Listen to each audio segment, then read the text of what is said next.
Welcome to the Vision by Protiviti interview. I'm Joe Kornik, editor-in-chief of Vision by Protiviti, a global content resource examining big themes that will impact the C-suite and executive boardrooms worldwide. Today, we're exploring the future of government, and I'm joined by Tom Vartanian, an author, lawyer, futurist, board member, and former federal bank regulator. Currently, Tom is the executive director of the Financial Technology and Cybersecurity Center, the Alexandria, Virginia-based nonprofit that advocates for dynamic financial services and public policies. Tom served as a regulator in both the Reagan and Carter administrations, and he is the author of 9 books, including his latest, 2023's The Unhackable Internet: How Rebuilding Cyberspace Can Create Real Security and Prevent Financial Collapse. Tom, thank you so much for joining me today. Joe, great to be back. Tom, as I mentioned in my introduction there, you are the executive director of the Financial Technology and Cybersecurity Center. Can you tell us a little bit about the center and its mission? Yeah, what I wanted to do after being a regulator for a number of years and practicing law for 40 years is sort of bring to bear the concerns I had about the future of financial services, and particularly as it's impacted by technology and security questions. And so what we wanted to do was set up a center that would focus on cybersecurity, focus on the future of fintech, and key on to the issues that we think we need to consider to make financial stability the preeminent and dominant concern in the future. Yeah, I mentioned your excellent book in the intro, and in it you address the threats facing the integrity of our national security and our financial services sector, including the possibility of sort of cyber attacks by foreign adversaries like China and Russia. Your book poses a challenge to America to take the lead and create a coalition of democratic nations to implement financial cyber strategies. So why do you think this is so critical to the future?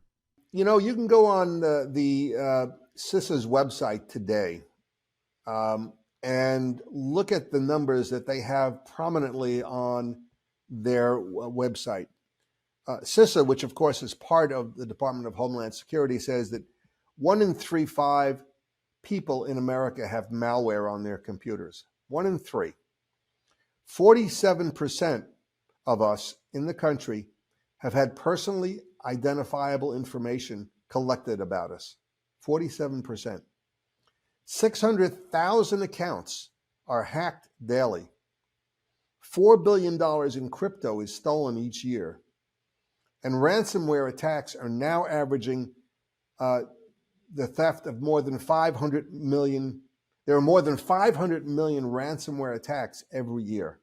500 million around the world.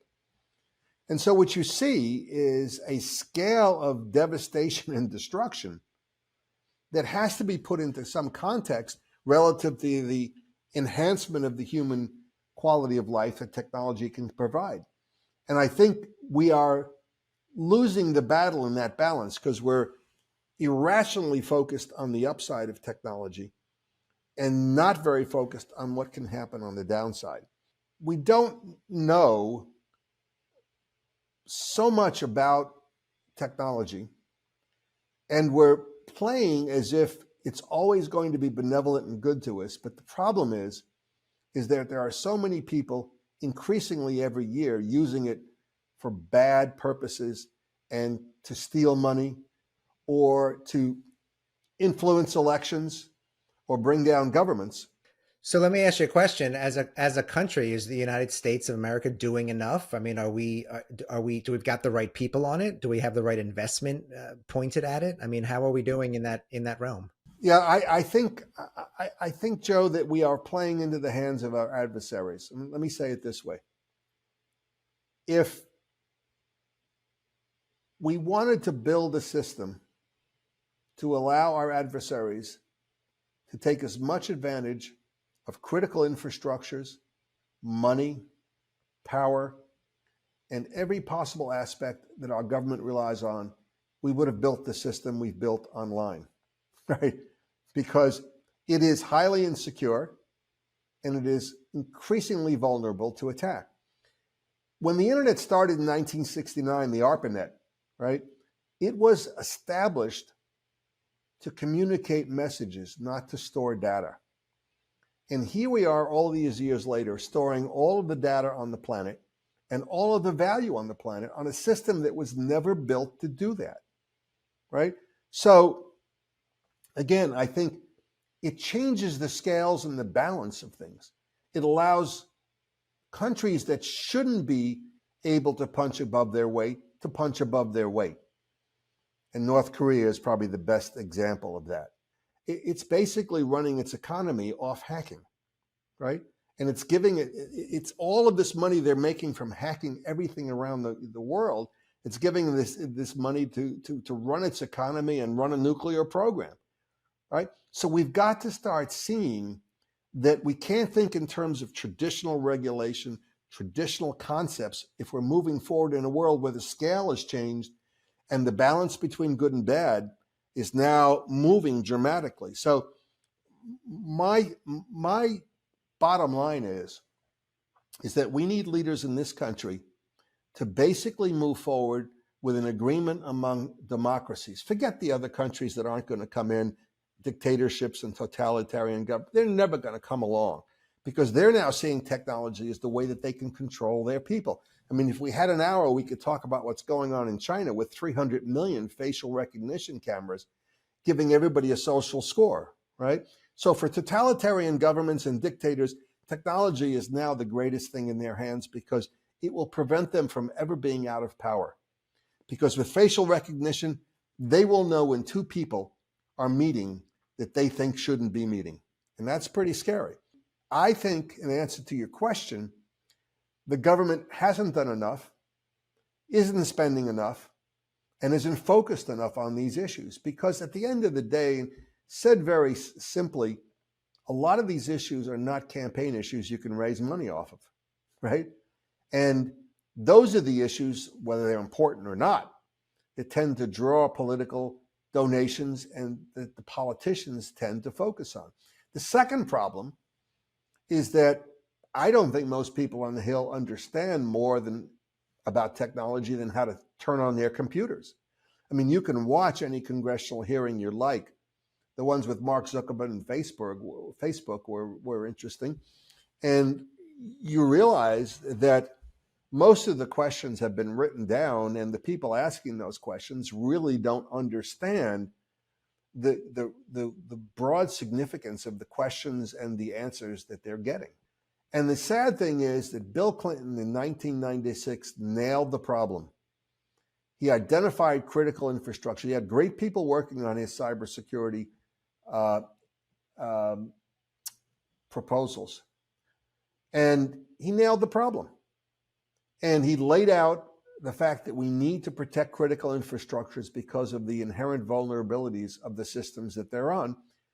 And 25 years later, probably 27 years later now, we really haven't made much progress. If you compare, as I did in the book, the executive orders of President Clinton, President Bush, President Obama, President Trump, and now President Biden, they look eerily alike, as if somebody's just cut and pasting every 4 years. Who's running the technology parade? The technology parade is being run by the private sector, large, big tech companies. And so at the end of the day, I ask the following question. You may not like the politicians we have. You may not think they're making decisions. You may not think they're doing anything. But at the end of the day, do you want them deciding the future of your life as elected officials that you can elect or unelect? Or do you want Jeff Bezos or Mark Zuckerberg making those decisions? Because that's who's making those decisions today, the guys that run big tech. And that's not the world I want to live in. Tom, it's some pretty scary scenarios that you sort of laid out, and something that would require, cooperation first in this country and then globally among other countries. It just feels like a pretty daunting task, to be quite frank. Yeah, let me give you one. Let me leave you with one example, Joe, just very briefly. So today, RSA encryption, which is the typical encryption being used by financial institutions to protect data, is a 2048-bit encryption.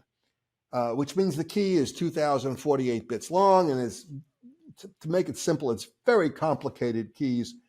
And so to run a brute force against a 2048-bit encryption data, you'd probably need 300 trillion years to break it.